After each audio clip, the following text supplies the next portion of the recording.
Peter, your sound is off.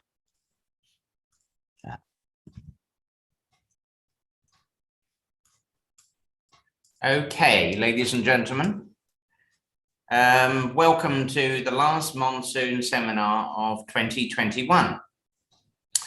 We were taking a break for AGU, Christmas, New Year, what have you, and we'll be back with more fun in January. But today, our speaker is Jeroen Groeneveld from the University of Bremen and the University of Hamburg. Jeroen is from the Netherlands originally. He did his bachelor's degree at Utrecht, and where he worked on oxygen minimum zone in the Arabian Sea. He did a PhD at GEOMA in Kiel in Germany, and he's been working as a researcher and a postdoc, mostly in Bremen, more recently in Hamburg. And in the summer of next year, he's off to new pastures in Taipei and National Taiwan University. So without further ado, I will hand over to Jeroen. And as usual, if you have questions, put them in the chat and I'll call on you at the end to ask your question. Okay, thank you. Jeroen, please take it away. Thank you very much. Let's see. Can you see my screen now? Yes, I can.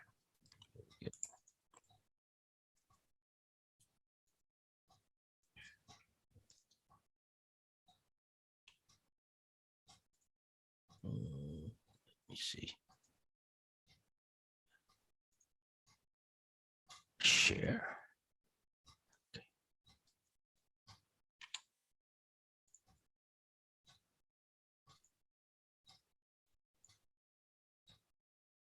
No, I just lost myself.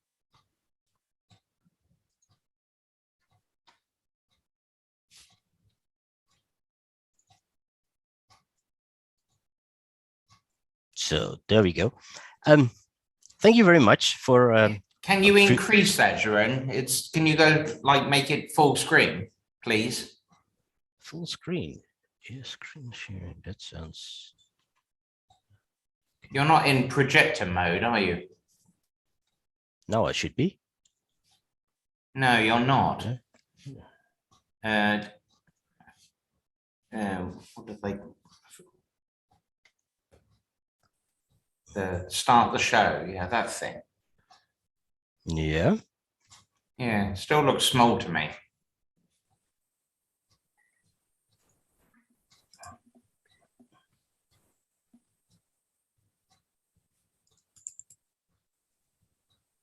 It's not covering the full screen, but maybe that's because I have a bit of a strange projection on the screen itself. Yeah, what's it called? It's like the slide rips.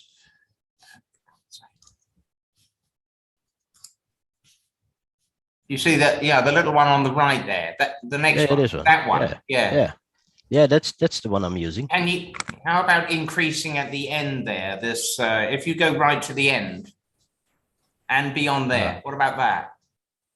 Yeah, that's big. That's bigger anyway. That's better. Thank you. Yeah, looks better now. Yeah. Okay. Very good. Well, thank you very much for including me in this seminar. And after seeing many interesting talks throughout the year, I was at some stage a little bit worried that there wouldn't be anything left to tell during the seminar.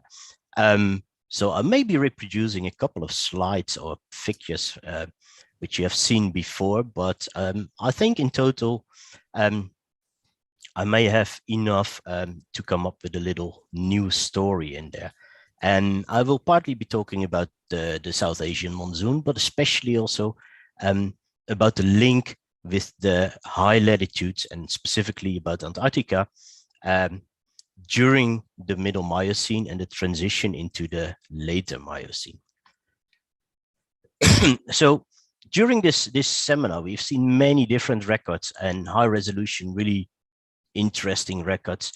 But there does seem to be, if you look into detail to these records, there's sometimes a difference in the timing which is occurring. A lot of these records are linked to the changes on Antarctica related to the glaciation of Antarctica during the Miocene climate transition.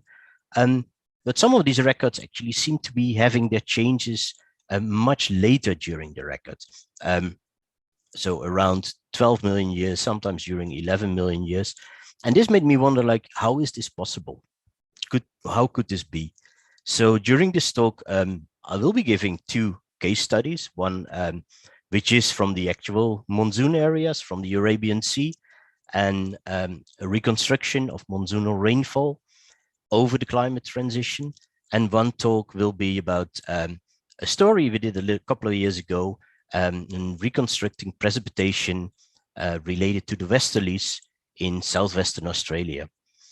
And then after this, I will try to combine these records and see why we do have a discrepancy in the timing of the different events that are here, and possibly how we can explain the differences between these records. And if some of these records, proxy records, can maybe or have maybe to be explained by something else than glaciation on the Antarctica. So despite being a proxy person, I would nevertheless like to start with some modeling results or some modeling pictures, which we've seen a couple of times already during this seminar series. That is showing transient modeling experiments on development of Asian precipitation or monsoon-related precipitation, on one hand, related to the Indian summer monsoon or the South Asian monsoon, and the Southeast Asian monsoon. And in the lower one, we're seeing a much longer record back to 140 million years. But if we look at the mid-Miocene transition, we're seeing here, just as in the other study, that the glaciation on Antarctica goes along with an intensification of the monsoon precipitation, especially. But it's very interesting in this right study is also where we're seeing the effects of decreasing atmospheric carbon dioxide and also of the changes in orbital configurations, which may have led to the actual glaciation and possibly also at that time already to a change in the monsoon. So if we look at the present day scheme, we don't I don't have to explain about the monsoon systems anymore.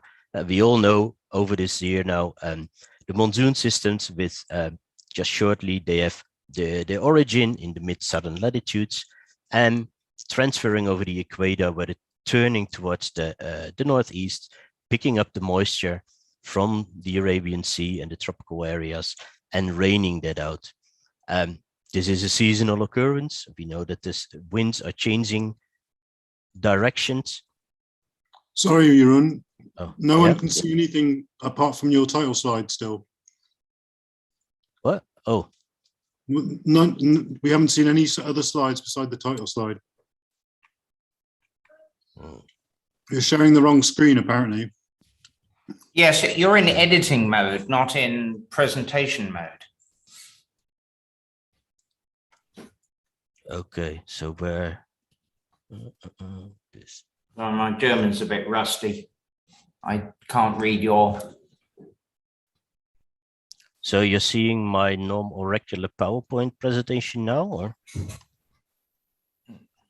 Well, we can still see all your individual slides on the left, whereas if you're in presentation mode, you can't do that, right?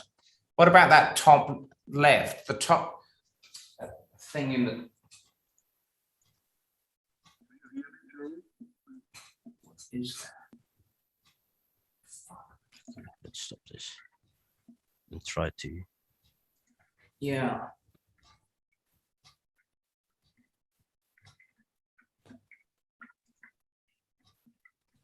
There's an option called slideshow in the one I've got, which is yeah. Then it fills the whole screen. See, that's not. We can see your like control tags at the top there.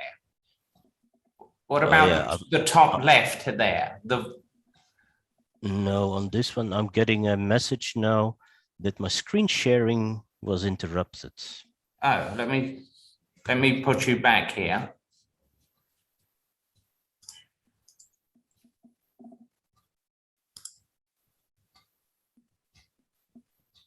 I Don't So understand why. Now it's It says your co-host. mostly shares. Yeah, as soon as I go to presentation mode, it says that its screen sharing is interrupted. Let me try making you not host and then host again. Mm-hmm.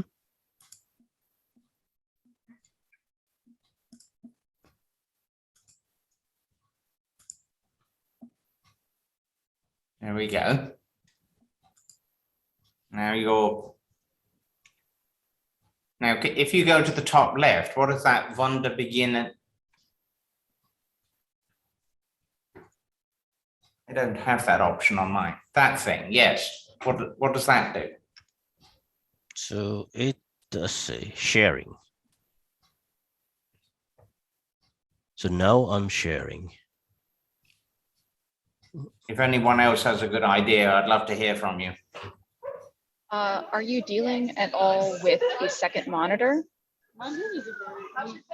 I have a second monitor, yes. I think in the upper right, there's some little computer screens, and I can't understand what's written there. But I wonder if maybe if you change the monitor or the presenter view, or potentially one of those check marks boxes, that could work. That's just a guess, though. I'm not sure. So this is sharing now, it says. Jeroen, do you hear me? I hear something, yes? Yes. So you should share the presentation screen. So if you go into this sharing view, you get several screens. And there is one which says in German Präsentationsmodus. You have, I mean, if you say Bildschirm frei, I don't know, Bildschirm freigeben, then you see all these little tiles. And one tile is presentation mode of the PowerPoint presentation. So that maybe this one. This one.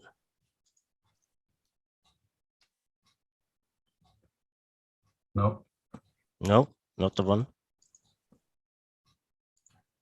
If you're in presentation mode in PowerPoint, you do see twice PowerPoint. One is the presentation screen and one is the home screen. Right.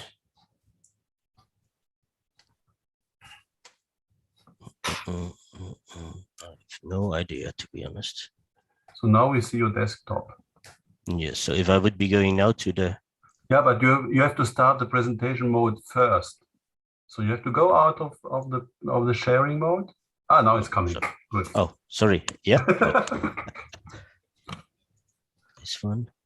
This one. So now it's visible? Yes. And if I Can you click try? down? Can you try going forward one slide just so we can double check? Yeah. Excellent. That's great. Yeah. Yep. Lovely. Okay. That's so you basically didn't hear anything after the first starting slide, right? So let me start again. So during so let's start in from the beginning. So during this talk, I would like to talk both about the changes in precipitation related to the Asian monsoon in the Arabian Sea, but also to changes which are happening on Antarctica and are related to the glaciation of Antarctica in the middle Miocene. And because if we look at all these records we have been seeing here over the last year, but also from the literature, if you look at the details when proxy records are changing, many of them are changing at the same time as the Antarctic glaciation. But on the other hand, sometimes there's also a delay in there, and sometimes it can be as much as 2 million years. So maybe there is something else than just the glaciation, which is determining the change in the monsoon and the precipitation records. So what I would like to present in here, as long as we're keeping in the presenting mode, I would like to give 2 case studies. One of them first is dealing with a precipitation record from southwestern Australia, which is reconstructing the changes in the Westerlies and its relation to the changes on Antarctica. And then in the second study, I will talk about monsoon rainfall variations from the Arabian Sea and see how they are relating to the glaciation on Antarctica. And then after that, I will give some thoughts on if the differences between these records are significant, if we can pinpoint them, and maybe on how we could explain this and find a reason or a possible explanation for the difference in the timing of many of the records. So despite being a proxy person, I nevertheless would like to start here with two figures, which we've seen several times already, of course, over the last couple of months on modeling studies on monsoon precipitation. On one hand, on the right side for the last 30 million years, and on the lower one, a record which is going back much further in time.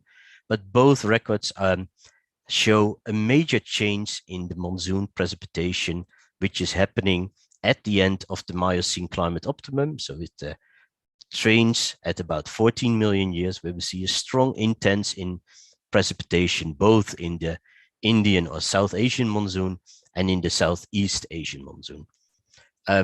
Interestingly, during these times, we're also for later during the talk, we also have a response which is coming along with a decrease in atmospheric CO2 and the changes in orbital configuration.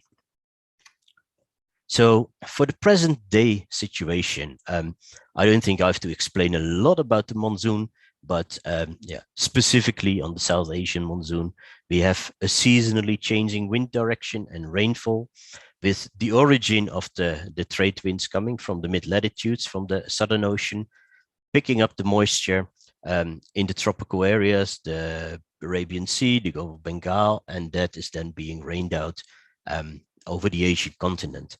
And this is, of course, being an important transport mechanism of moisture and heat from the southern to the northern hemisphere. A little bit further south from that, we have, just to make it a little bit more confusing, another SAM system, namely the Southern Annular Mode, or also called the Antarctic Circulation. And the main feature of that are the Westerlies. So the westerly winds are forming the SAM, which is based on the pressure difference between 40 and 65 degrees south. And this is also a seasonal system during which the Westerlies are moving northward, bringing rain to Australia, South Africa, for example, and a relation of which is mostly caused by the expansion of sea ice in winter around Antarctica. So in the first case study, I'd like to show a story from a couple of years ago from cores which we drilled during IADP expedition 356 of Western Australia. And we've had some previous seminars during this year already from Steve Gallagher and from Beth, being also here on mostly dealing with the Pliocene and the Pleistocene reconstruction and the development of the monsoon over Northern Australia. And during this talk, I will be focusing then on the Miocene. If we look for that at the present day situation again, and then specifically at these two plots on the left, with on the top, we have winter rainfall in Australia, which is mostly controlled by the Westerlies. When the Westerlies are moving up northwest, they are bringing rain in winter. And in the southern plot, we're seeing that the Australasian monsoon during summer, so austral summer, is bringing rain to the northern parts of Australia. And these two sites we have been working on for this study. It's the site 1464 in northwestern Australia and 15 or 1459 in southwestern Australia. What is really important for the Miocene to consider or to keep in mind is that the Australian plate has been moving northwards from Antarctica towards the north since the early Cenozoic. So if we are dealing with the Miocene, we're having to look at these two red and orange circumference of Australia. So Australia in the middle Miocene was about 10 degrees further south and then moved up to about 5 degrees further south. And that's really important because if we assume that atmospheric systems would have been the same in the Miocene as they are today, then Australia would have, especially Southern Australia, would have been much more under influence of the Westerlies. Or in other words, with the tectonic movement towards the north, it should have become drier. And that's important for later on. So giving a little bit of a background summary of the Western Australian situation, we used mostly the material which is coming from the Lewin current, which is a very specific oceanic current, as it's directly branching off from the Indonesian through flow, and it's very specific in the sense that we don't have a normal eastern boundary current like for Namibia or for Chile, where we have cold and nutrient-rich waters. We do have this current here. It's the West Australian current, but it's much further offshore. So we're mostly dealing with a warm and nutrient-poor current coming from the north. And this brings, for example, corals as far south as Perth. So if I'm going to talk about this timing of the different records, it's essential that we're having good age models on these. And for all the sites from this expedition, and particularly here then 59 and 64, the age models were initially based on the biostratigraphy, what we did on board. And then we used downhole wireline logging to get continuous records of natural gamma radiation. And in this case, I'm showing here the potassium. And using the biostrat on this, it turned out that we're having a dominant cyclicity in these records of the 405 kiloyear eccentricity cycle. And this showed that the site 64 is going back to about 16 million years. And site 59 initially showed that we would be going back to 22 million years. But as we know that in the Miocene, we have this dominant eccentricity cycle, we squeezed the cycle back, or the age model back, from 23 to 18 million years, so that we would have a consistent eccentricity cycle through this time period. If you would be interested in more details on this, where we also used seismics on it, I'm referring to a paper we did earlier this year in G-cubed. So I mentioned the potassium, and the potassium was the main record we have been using for these sites.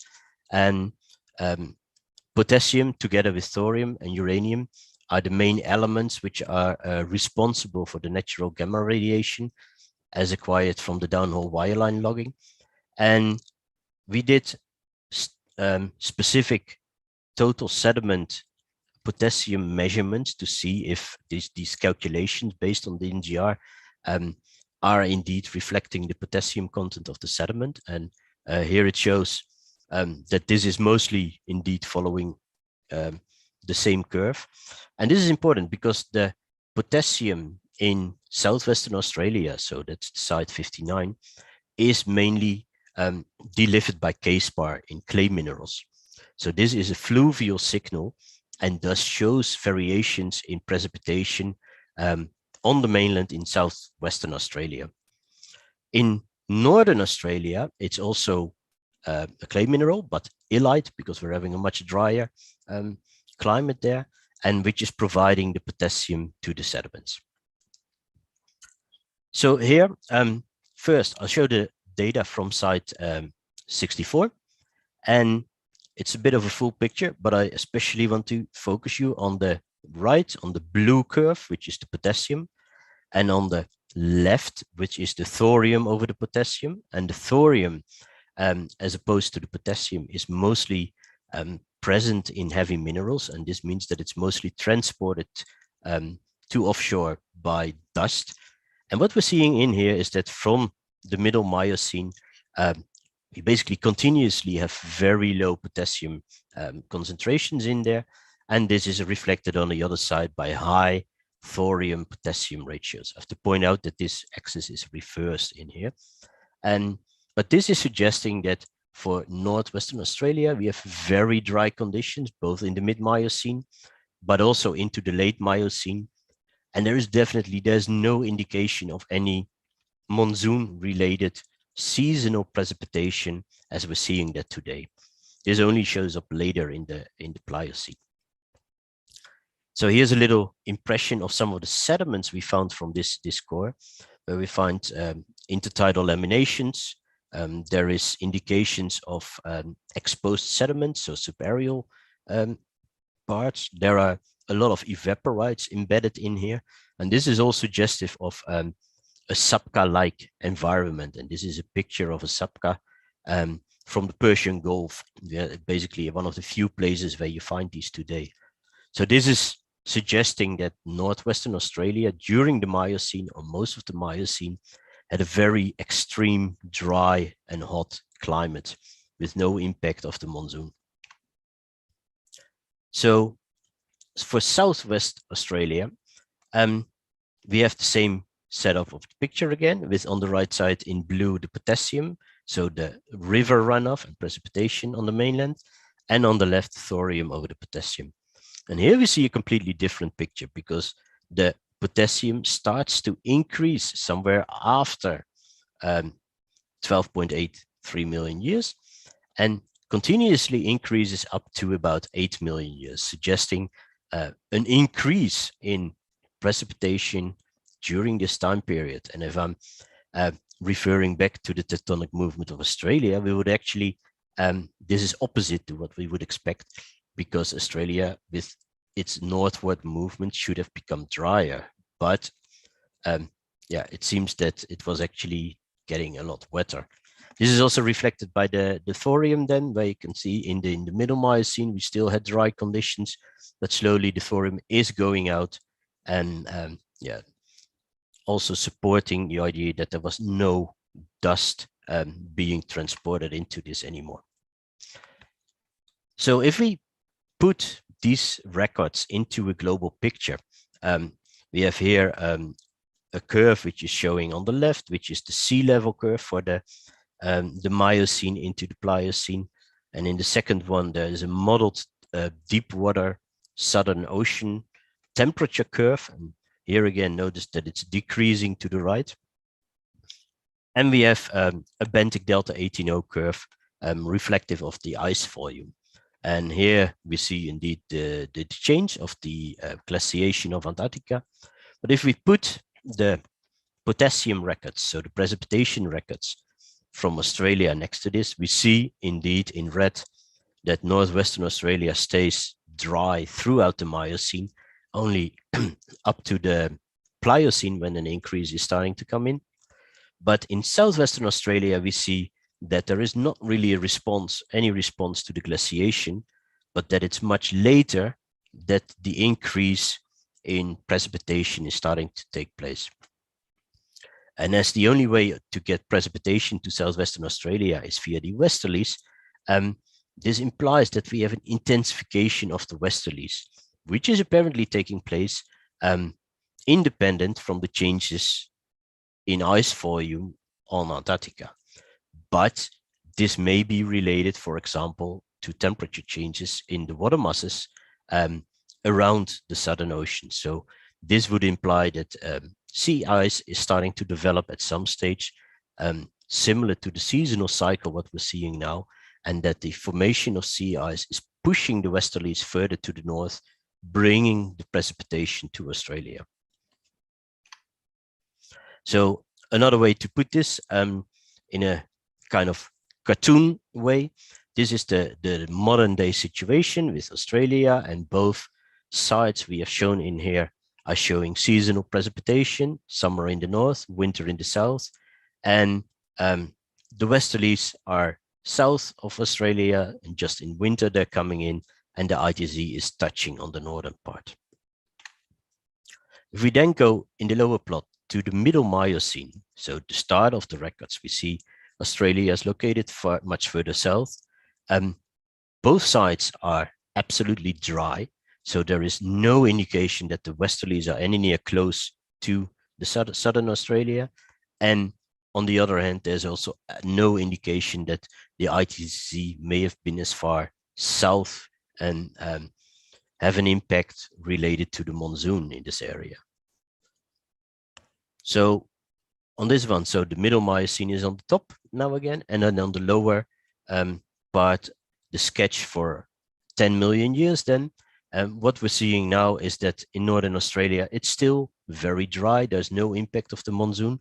But in Southern Australia, we're seeing very wet conditions, suggesting that the Westerlies have moved or migrated towards the north, and which may be due to the expansion of sea ice. So to summarize this for the Westerlies, we mostly saw Australia was really dry in the middle Miocene, and towards the end of the Miocene, so into the late Miocene, it stayed dry in the north, but became much wetter in the south. And this can possibly be explained by the expansion of sea ice in the Southern Ocean, possibly providing an explanation why this is not showing the same timing as the glaciation on Antarctica. So in the second case study, we're now moving to the Arabian Sea, to the National Gas Hydrate Project Site 01, which is just off the Western Ghats in India. And this picture is showing the wind, and in green, the precipitation, showing that it's fully into the precipitation maximum during the summer monsoon when this is happening.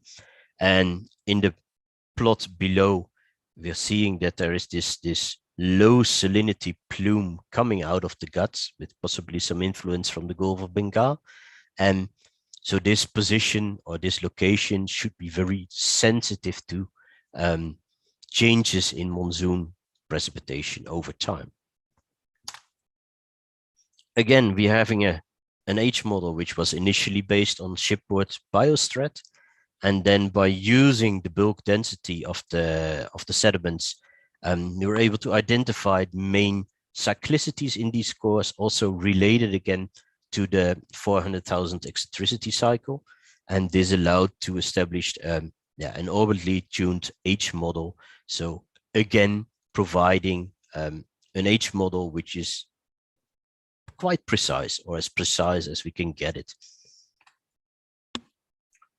For this study, for the slides I'll be showing, I'll be using two proxies for salinity. And the one is a traditional one we all know about. It's the delta 18O of seawater, which we get by analyzing the delta 18O in forams and magnesium calcium based temperatures from the forams.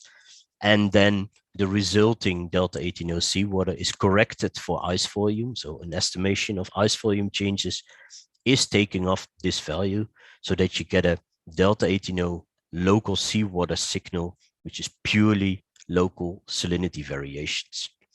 The other proxy, though, may be less familiar, and it's the barium calcium in forams. So this is also measured in the shells of the foraminifera. And sorry, the barium calcium, it's not always possible to use this.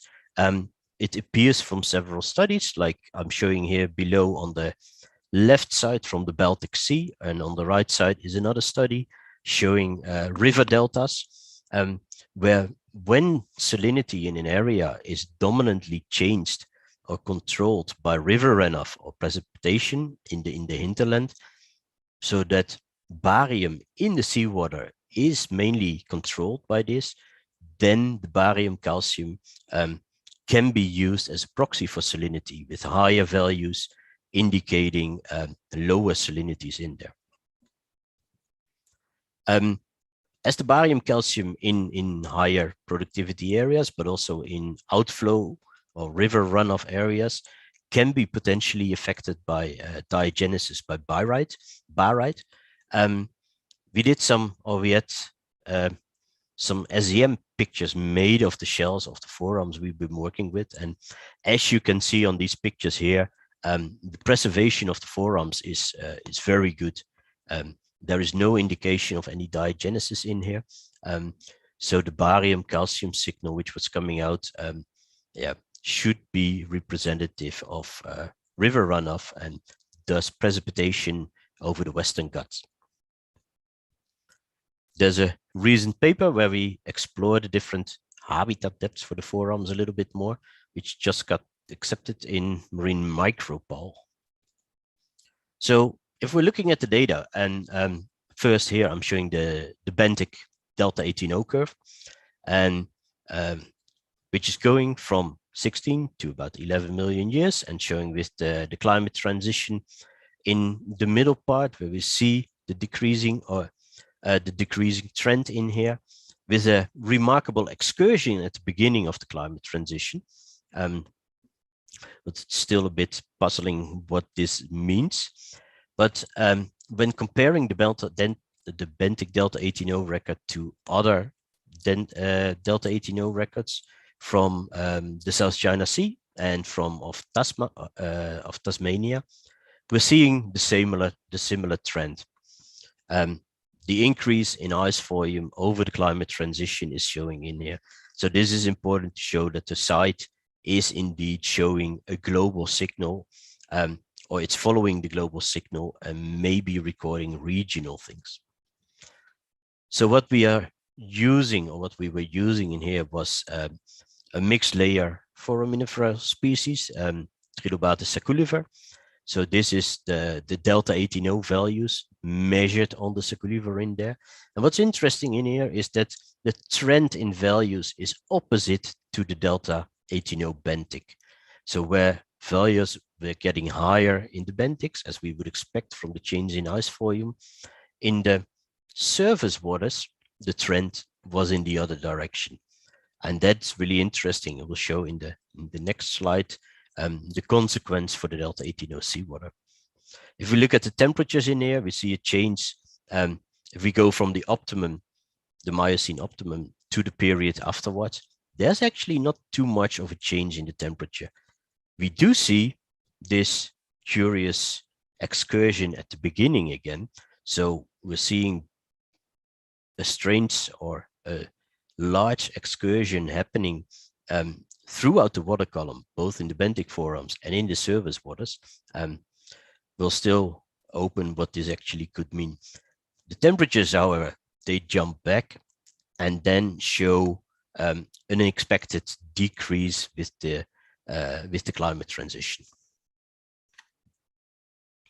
So if we then look at the salinity proxies, and on top, as I said, already suggested by the sacculifer delta 18O, is that when we calculate the delta 18O seawater, we're seeing constant values up into the climate transition, and then we see a jump and a new trend of values indicating lower salinity waters happening in there.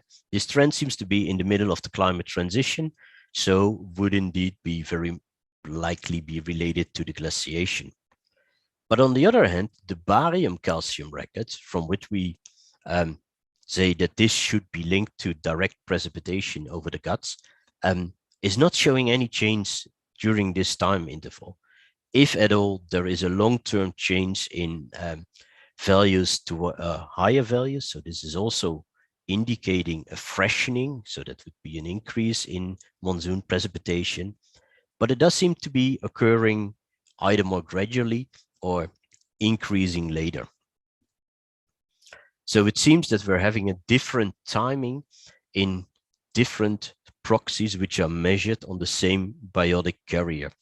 And possibly this is caused by that one of the proxies, so the barium calcium, would be direct precipitation, but the delta 18O in the seawater can also be related to changes in the salinity of the water mass, which are not caused by precipitation or river runoff, but maybe the imprint of where the waters are actually coming from. So in the summary for the Arabian Sea, for the monsoon changes, we see the temperature before and after is not really doing very much. We see in general that both salinity proxies do suggest that conditions are getting fresher, which would be fitting with the increase in the South Asian monsoon intensity, so especially in precipitation then. However, we're also seeing a discrepancy in the timing of the changes in there, or there seems to be a suggestion for this. And which may be related to either precipitation and water mass characteristics following a different process. So if we have a discrepancy coming between different records in here, and if I may remind you on the Westerly record from Australia, which seems to be changing only at 12 million years. And how is this possible that if we have the change on Antarctica, as we see it from the modeling studies and from many other studies, how can we have a 2 million year bias in these records sitting in there? As I showed for the age models we used for these studies, but also most of the other age models of the records, what we are producing or what the community is producing, most of these records are very high resolution. They're all orbitally tuned. They may be off by a cycle, maybe, but I think it's very unlikely that these records are off by as much as 2 million years, for example. And then if you consider that changes in Monsoon and in the Westerlies are atmospheric processes, then on the timescales, so the geological timescales of glaciation taking place on Antarctica, this must be an instantaneous change which is occurring. So what I tried to play around a little bit was to see if this is possible to fix this by using breakpoint analysis. So this is trying to fit linear regression models to the existing curves, and it's determining where a record is changing in time. And this, the uncertainty of this change is very much dependent on the resolution of the records. So what I did, I first took the benthic delta 18O records by de Vleeschouwer, called the mega splice. Very high resolution composite of global delta 18O records from benthic foraminifera, and of course being a representation of the ice volume. And on the lower part, the potassium record from southwestern Australia showing the Westerlies. If we do this breakpoint analysis on this, and we see that in the mega splice, we see, as expected, as we all know, the change or the three-step change in glaciation on Antarctica taking place at between 14.7 and 30.3 million years. And because it's very high resolution, this is a very significant change with hardly any uncertainty on it. But that also shows that for the Westerlies record, the change happens at 11.9 million years. And also this is a high resolution record, and it seems it only has an error of about 50,000 years in there. So what this is suggesting, it's really that this change in the Westerlies cannot be caused by the glaciation taking place over Antarctica. It must be something else which happened there. So if we then look at the records from the Arabian Sea, on one hand, the delta 18O seawater on the top and the barium calcium on the bottom, we're seeing a similar picture again. So as to remind you, the delta 18O seawater is ice volume corrected. So this signal is out of it. Nevertheless, we do see a change which is centered around about 14 million years with a change in the record, and which seems to be directly connected to the glaciation. If you look at the barium calcium though, there is a suggestion of a breakpoint at 11.9 million years again. But what we're also seeing here is this has a relatively large error, which is most likely due to the low resolution in this part of the record. And so I have to be honest in saying that this breakpoint of 11.9 million years is not very significant. But more important in this is that this precipitation record definitely does not have a change happening around 14 million years. So how could we explain this, or how could it be possible that there may be a difference in the timing of the different records in there? Could it be different processes which are in there? And what I'd like to show you here is an adaptation from a cartoon from Tocqueville from quite a few years ago already. But this is suggesting that, or if we would be projecting this to the Miocene, that during the climate transitions, when we're coming out of the hot climate optimum, with the Westerlies being very far to the south, as suggested by the Australian records, and just or close to the Antarctic circumpolar current, with the cooling, so with the glaciation starting to happen, and the Westerlies being very closely located to the ACC, you would have vigorous upwelling occurring, and this would be generating an intense formation of moat waters and intermediate waters, and these, as we know, are filling or providing the Indian Ocean and the Arabian Sea with its waters in there, and this may be a direct connection why we're seeing a response in the Delta 18O seawater, so that this would actually be a water mass signature, and that we may not be seeing this directly in the monsoon precipitation yet. If we move this on to this number of about 12 million years, it could be that, following the ideas from Tocqueville and partly what happens today on a seasonal emphasis, cooling in the Southern Ocean continued. Deep water temperatures in the Southern Ocean are suggesting this cooling, and that would mean that you're getting into a positive feedback loop in the Southern Ocean, because with cooling water, you're starting to increase the stratification, you're allowing the formation of sea ice, and this would be pushing and also intensifying the Westerlies more towards the north. And eventually this would be leading to more precipitation in the monsoon areas. Question is then, of course, how would this be working? Because what is the link between the Westerlies and the South Asian monsoon?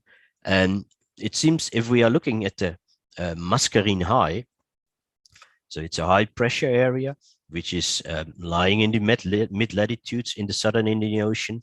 And the southern limb of this high pressure area is formed by the Westerlies. And the northern limb of this area is starting with the starting point for the Southeast Trades. So when during boreal winter, normally when sea ice is forming, low pressure systems are developing, and this leads to an intensification of the Mascarene High, and then is triggering the South Asian monsoon. What is very important in here is also to consider that this is happening during, I wrote boreal winter, but needs to be austral winter, of course, which is leading to boreal summer monsoon.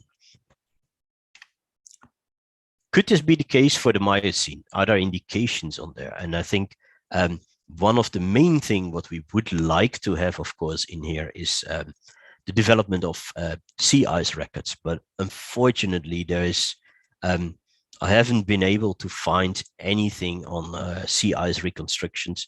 There are a few from more recent IDP expeditions, but they are mostly focusing on the middle and early Miocene.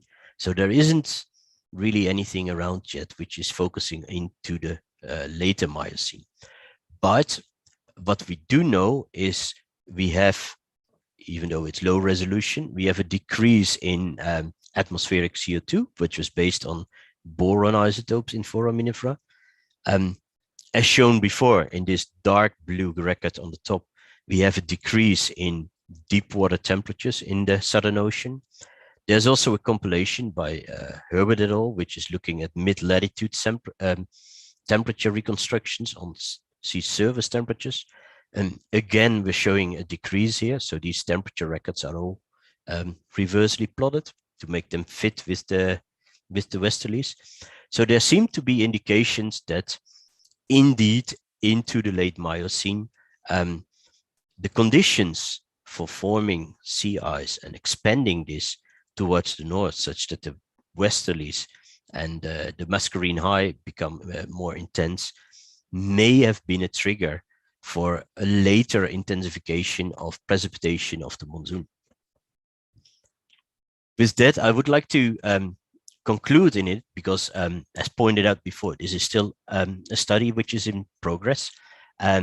So what initially seems to be that there is an offset, which can be as much as 2 million years between different proxy records, what we're seeing in the Indian Ocean. And a possible explanation may be that there is a decoupling between the Westerlies and the Antarctic Circumpolar current, which is leading to, or which is bringing the different responses in different proxies. And obviously the next point in developing this study is to perform more breakpoint analysis on many of the other high resolution studies that are available from the Indian Ocean and in the adjacent areas like the South China Sea, maybe as far as the Agulhas area or the Gulf of Bengal. And in that sense, then also a point of interest is like what I pointed out in the beginning, that an atmospheric response should be instantaneously on these geological timescales. Is it reasonable to expect or that expansion and cooling of the Southern Ocean and its sea ice formation, is it likely that this could take up to 2 million years, or do we still have to find for something completely different in there? So with that, I would like to say thanks and see if anybody has some questions or is still awake. And thank you a lot. Thanks a lot. Thank you very much, Jeroen. If there are any questions, you can speak up or put that message in the chat. I do have a question myself. And Jeroen, what I was curious about, so you talk a lot about the links here between the monsoon and Antarctic ice sheets, but I wondered, I mean, what about like other influences, like the timing of the Indonesian gateway closure, or that might also affect the temperature and circulation in the Indian Ocean? Do you think that might be, I mean, since they don't correlate very well with the Southern Oceans, I wondered if there was something else precipitating this change, if precipitating is the right word.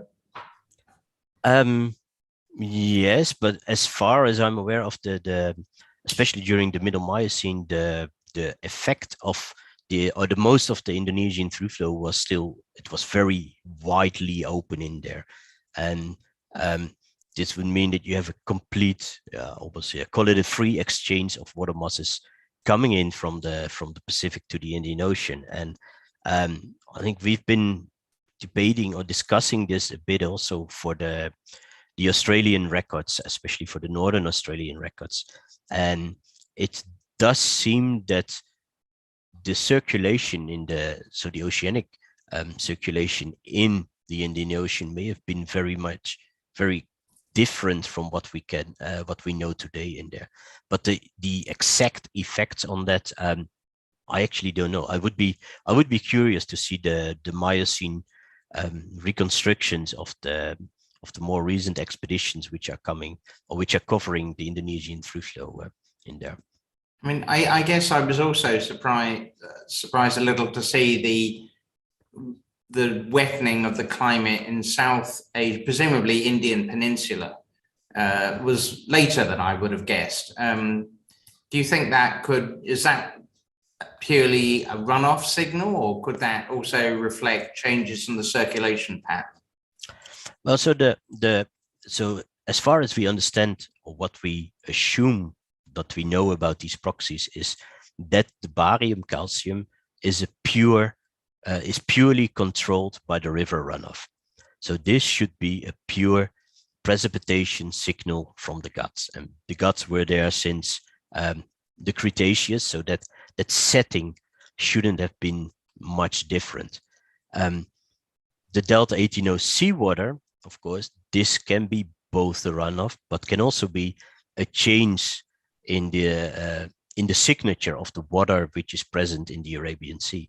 So if there would be a change in salinity in the source area, this may be transmitted towards the Arabian Sea and doesn't necessarily have to be coming from the precipitation signal. So we have a question here from Anne Holborn. Would you like to ask your question, Anne? Sorry, yes, thank you. Thank you very much for this talk. Yeah, I'm very puzzled about your benthic isotope record from the Arabian Sea. And I was just wondering, what species was analyzed? Very good question. As far as I remember, we did the Wühlestorfie in there, but I'm not sure if Stefan is still around. Maybe he remembers exactly what this was. But yeah, I think it was Wühlestorfie what was in there, what we did. And you still cannot explain this very strange excursion? No, exactly.